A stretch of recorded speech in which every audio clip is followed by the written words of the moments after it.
Bonjour et bienvenue à ce premier webinaire de la semaine de la QVT. J'espère que vous allez bien. Aujourd'hui, je vous propose 30 minutes pour parler des racines de l'équilibre au travail, les racines de la QVT en réalité, et qu'on aille au-delà de ces acronymes entre QVCT. Très vite, on va parler de RPS. On entend parler beaucoup des enjeux d'équilibre vie pro, vie perso.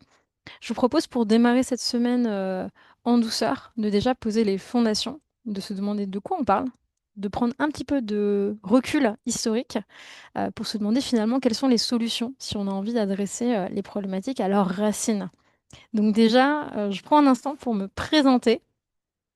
Je m'appelle Tani Perro-Ramirez, je suis consultante, formatrice et aussi yoga thérapeute. J'ai passé 2 ans à me former auprès de l'institution de la faculté de médecine de Paris 7 pour apprendre à accompagner des parcours de soins, ce qui m'a valu, en plus de compétences entre guillemets plus classiques en conduite du changement, en conseil en organisation et en tant que formatrice, de venir accompagner sur des problématiques physiologiques et psychologiques en fonction des sujets par le corps, par les outils psychocorporels et d'avoir une vraie lecture neuroscientifique de base pour apporter des vraies solutions. Moi, aujourd'hui, j'accompagne des dirigeants et des organisations sur les problématiques de qualité de vie au travail, en partant de la racine, vraiment comment on adresse les besoins physiologiques et psychologiques essentiels, mais aussi comment on vient en prévention des RPS de manière plus spécifique, avec une conviction absolument déterminante, c'est que la gestion de la santé physique et mentale, c'est une compétence comme une autre. En fait, on a besoin d'un certain nombre de connaissances, un certain nombre de savoir-faire et de savoir-être pour pouvoir vivre notre vie professionnelle de manière sereine. Il y a des leviers à l'échelle des organisations, mais il y a évidemment des leviers à l'échelle des individus, et ça commence par le fait d'adresser ces besoins physiologiques et psychologiques essentiels. Et donc, pour apporter cette compétence en entreprise, ça fait 6 ans que je déploie la méthode Balance at Work qui apporte ces fondements physiologiques et psychologiques de l'équilibre au travail, à chaque fois baqué par les dernières études, les dernières approches scientifiques, notamment qui nous viennent de UPenn, de Stanford, de Berkeley et de la faculté de médecine de Harvard, sur lesquelles je m'appuie énormément. Mais trêve de présentation, j'ai très envie de vous partager des éléments clés dont on parle pas très souvent, et c'est pour ça que je me suis dit que je commencerai la semaine de cette manière-là. Je vous parlerai de baleines dans un instant, mais effectivement, on est dans cette semaine de la QVT, de la QVCT, de la qualité de vie et des conditions de travail qui peuvent intégrer tellement de choses. Cette semaine, vous allez entendre parler d'aménagement des espaces de travail, de programmes de bien-être, de gestion du stress, comment on promeut des temps de team building pour renforcer les relations au sein d'une équipe, comment on crée de la donnée sur l'état d'une organisation et de ses équipes à travers des baromètres, des enquêtes de satisfaction.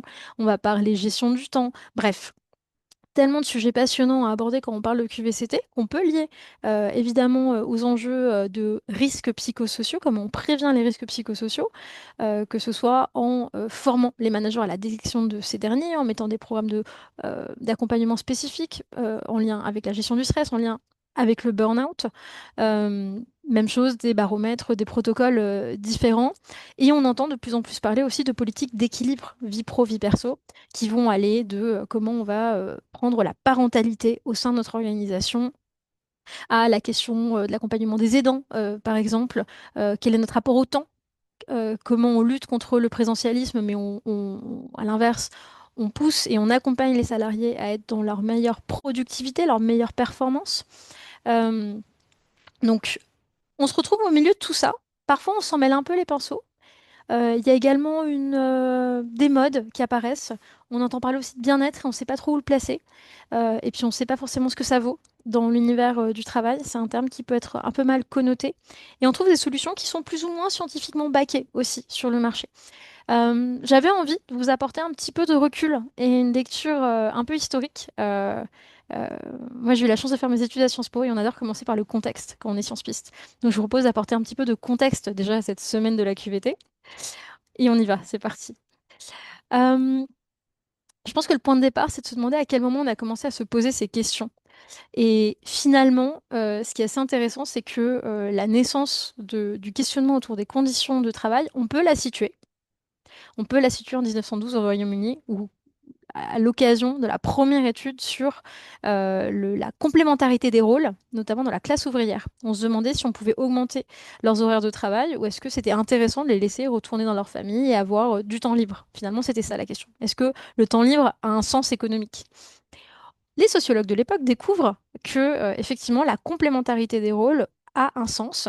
Le fait d'être père ou mère de famille, d'avoir des activités, un temps libre, des temps sociaux de qualité, nourrissent notre rôle au travail et nourrissent notre productivité. Donc oui, ça a un sens de libérer du temps euh, pour être performant au travail.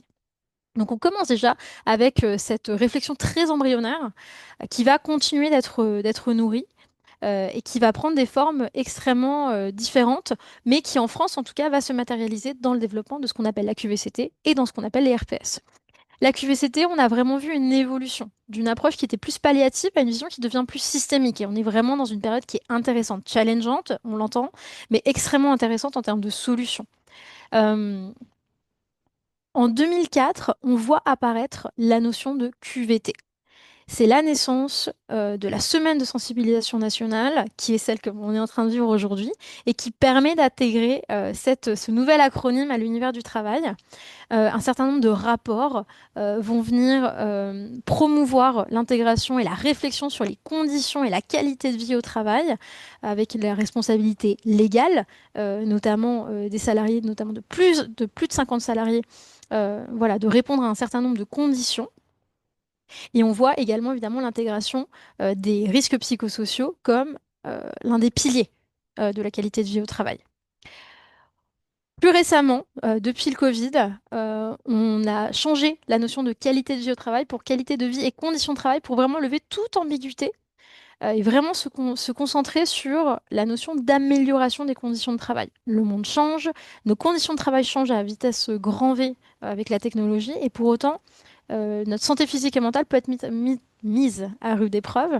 Le climat global est de plus en plus complexe et potentiellement pesant.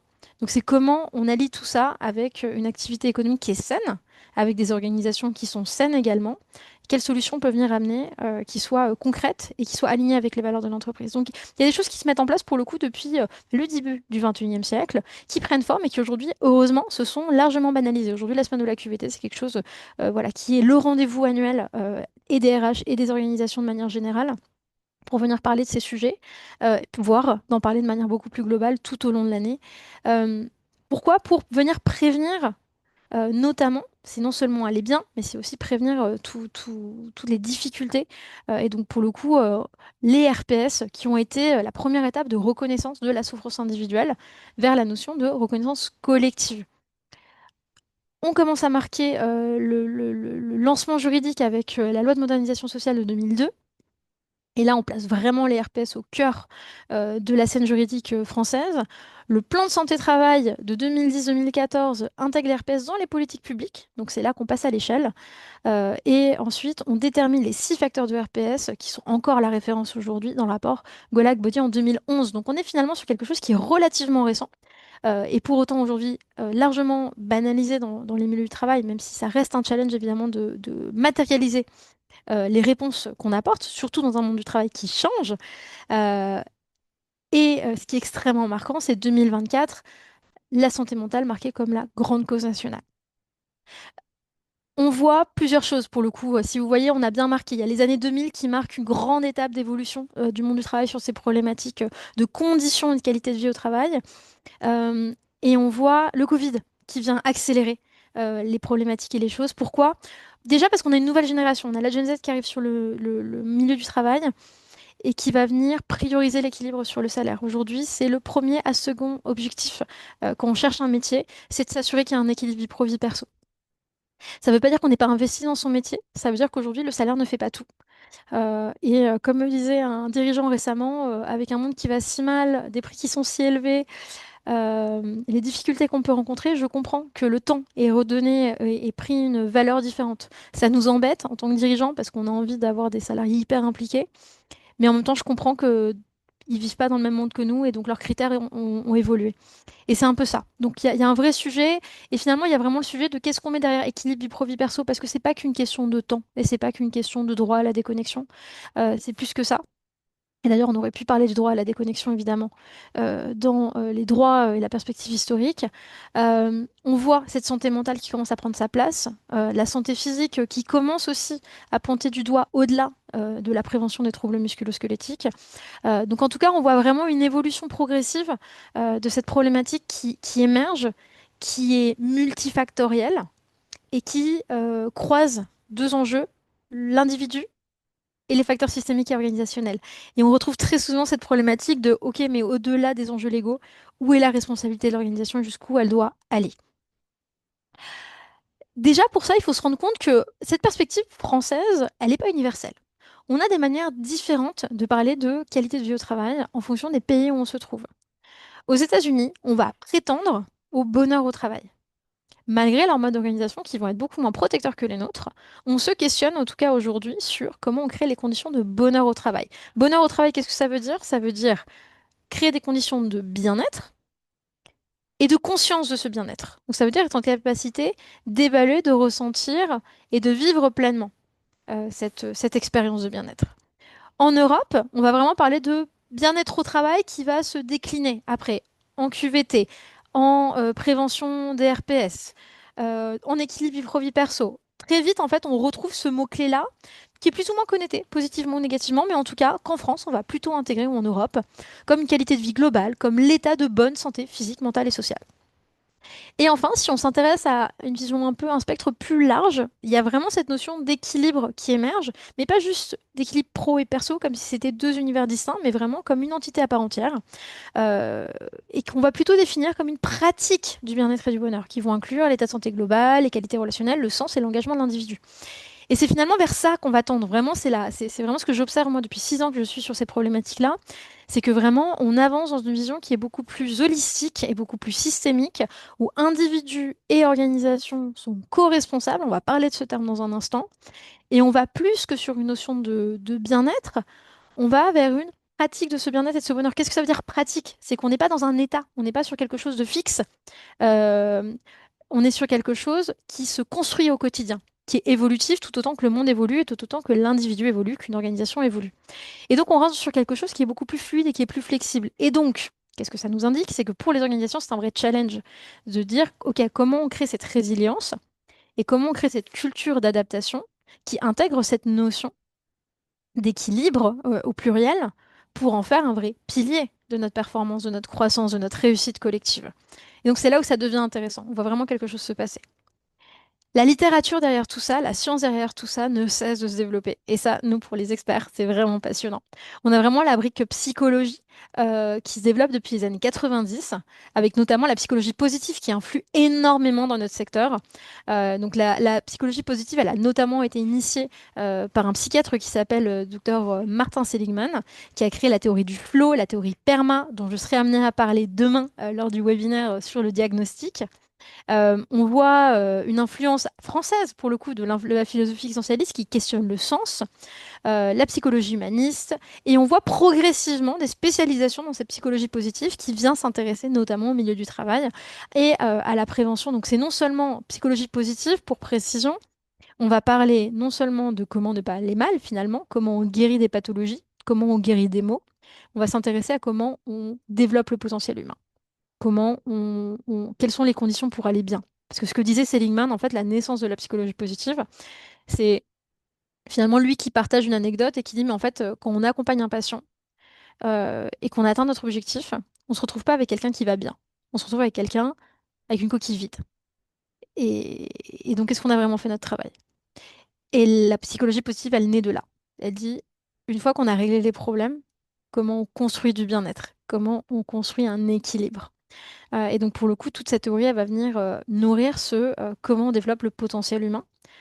Pas avec une vision statique à nouveau. C'est vraiment quelque chose, on accepte les va-et-vient de la vie, mais en faisant une vraie compétence, un vrai pilier de résilience quotidienne, et notamment dans le milieu du travail. Tout ça va être nourri par les neurosciences qui se développent depuis les années 2000, qui nous permettent vraiment de comprendre tous les mécanismes neuronaux sous-tendant aux émotions, au bonheur et à la notion de bien-être en général.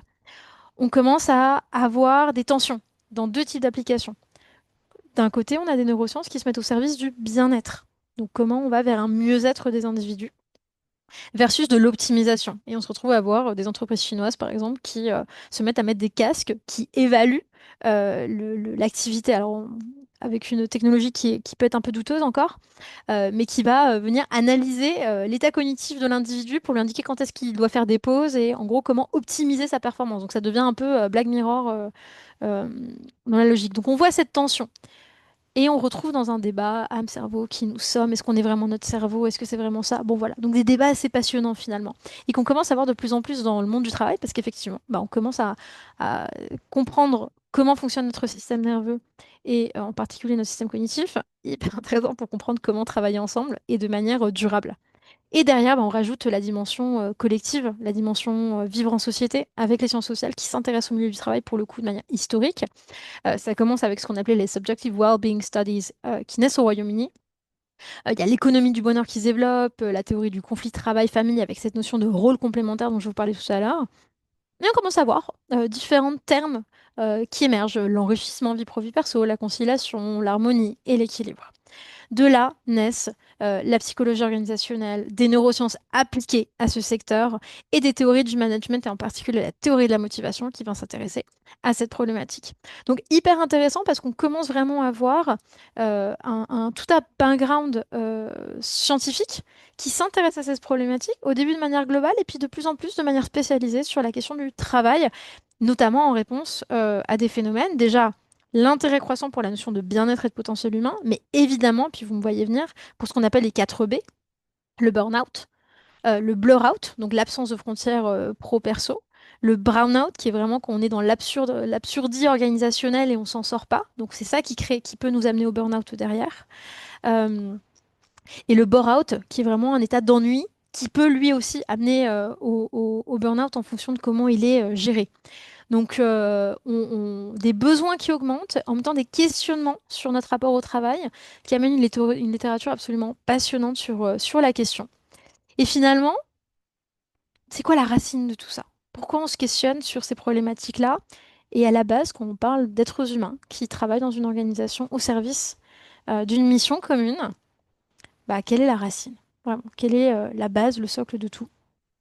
Euh, Comme je vous le disais, on voit ce sujet vraiment prendre de la place dans le milieu professionnel, avec un vrai lien entre des individus qui vont pas forcément très bien, des organisations qui en subissent les conséquences d'un point de vue productivité et financière, et la société, qui voit et des individus et des organisations qui ne vont pas bien. Ça crée un cercle vicieux.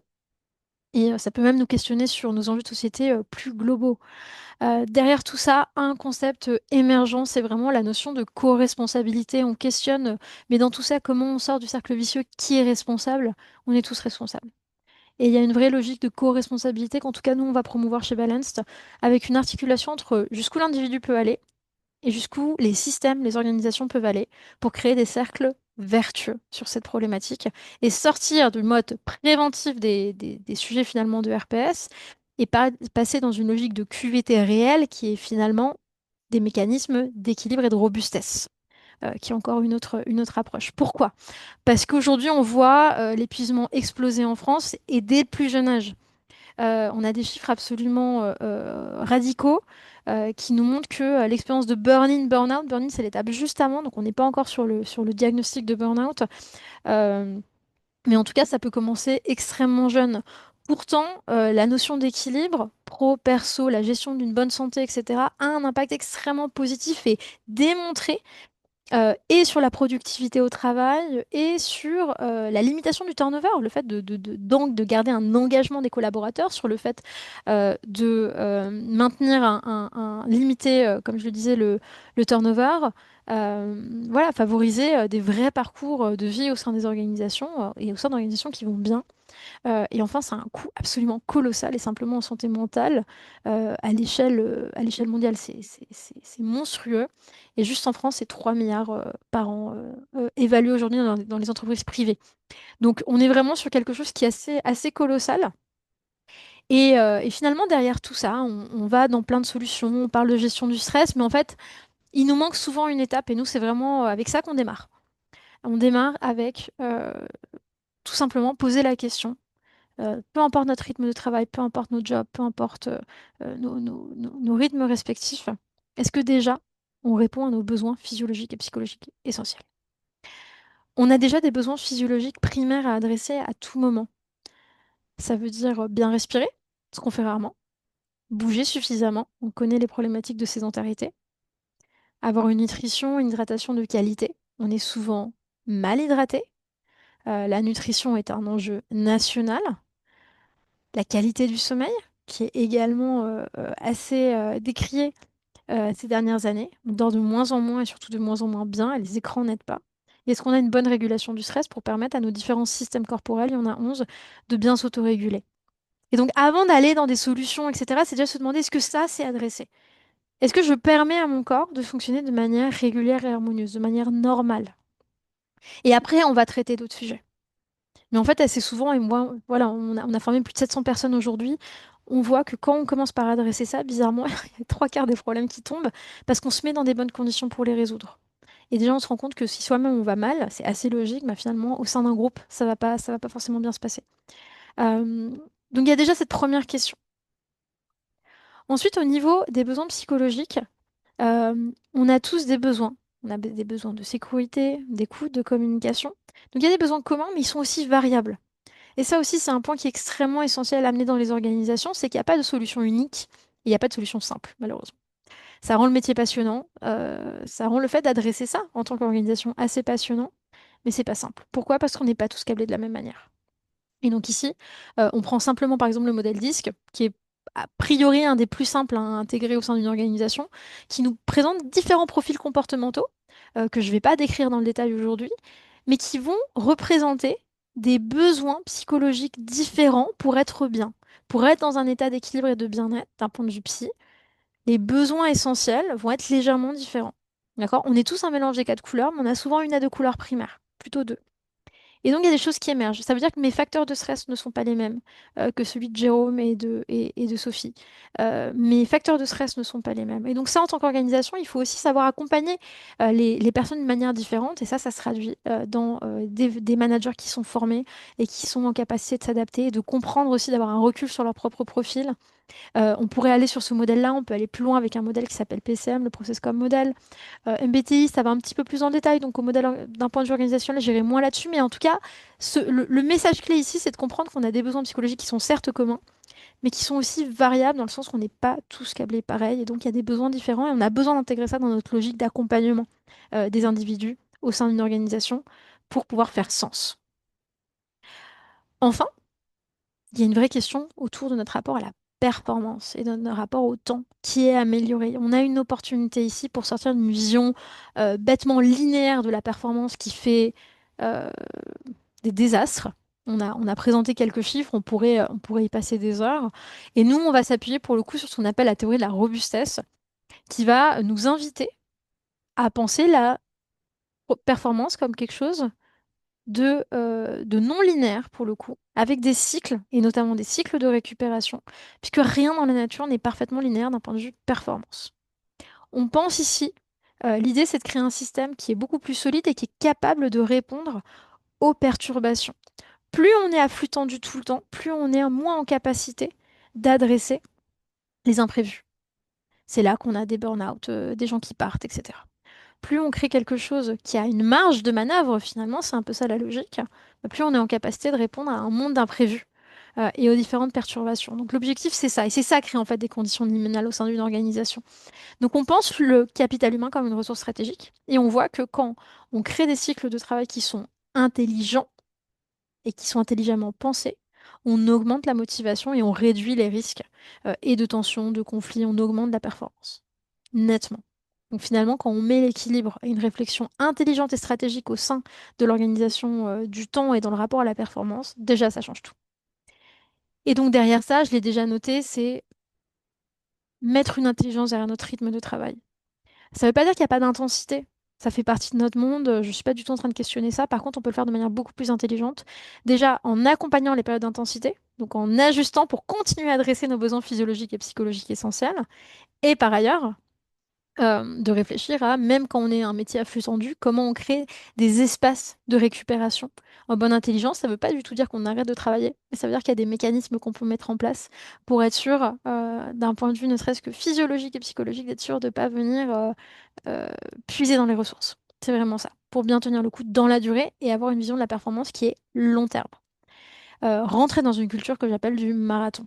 Donc c'est vraiment un pilier qui est assez fort, qui a pas encore toute sa place dans l'entreprise, mais qui le fera, je l'espère. Et en tout cas, nous, c'est ce qu'on promeut chez Balanced aujourd'hui.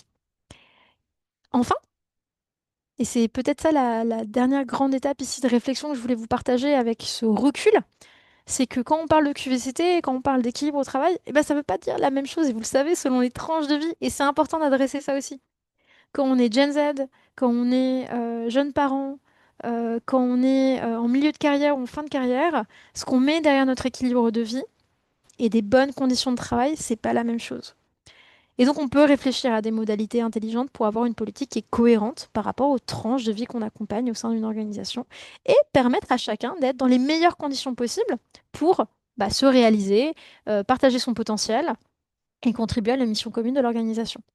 Donc on vient réfléchir de cette manière-là en fonction des tranches de vie et de leurs propres besoins.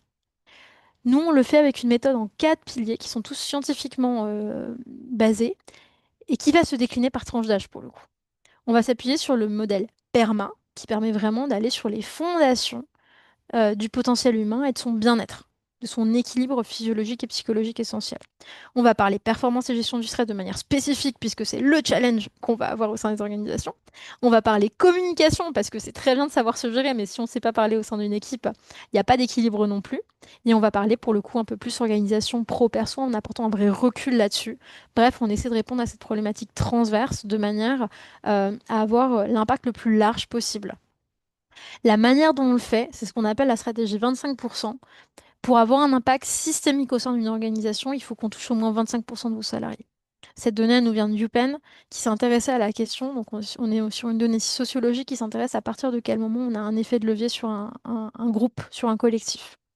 Donc, on va chercher ces 25% pour pouvoir avoir un effet de levier global et vraiment pouvoir accompagner une organisation à construire une culture qui est plus saine et qui est plus durable.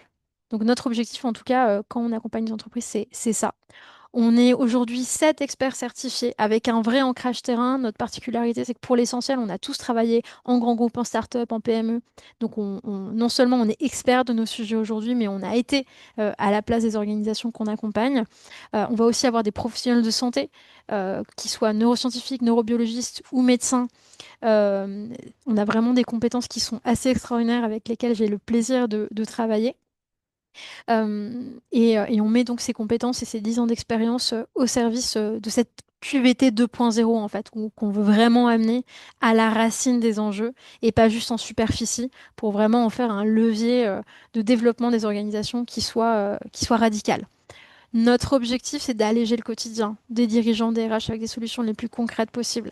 On répond aux attentes des nouvelles générations comme des anciennes. Il y a quand même ce sujet un peu tendu autour de qu'est-ce qu'on met derrière l'équilibre, où est la responsabilité, c'est vraiment là-dessus qu'on va aller.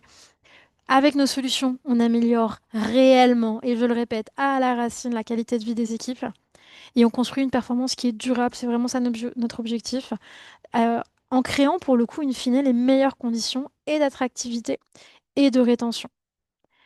Donc, moi, ce que je propose pour la semaine de la QVT, c'est de vous proposer un diagnostic, de déjà faire le point sur votre situation. C'est sans engagement, c'est gratuit. Il y a 5 places, c'est tout. Je vais mettre le lien dans le chat et dans les commentaires du live. Vous pourrez pour le coup réserver votre place. Et n'hésitez pas, en tout cas, à venir partager vos enjeux. Et on ira regarder ensemble ce qui est possible de faire pour aller plus loin dans votre politique QVT et vraiment faire un levier de développement et de croissance à la fois humain et économique. Et je vous donne rendez-vous demain aussi pour parler diagnostic. On a parlé aujourd'hui, on a fait un petit overview. L'objectif demain, c'est de vous dire, OK, comment on peut évaluer où on en est dans l'organisation et vous apporter des clés peut-être un peu originales aussi de comment on adresse ces questions-là. Je vous remercie pour votre attention. Je vous retrouve demain et je vous souhaite une très bonne semaine de la QVT.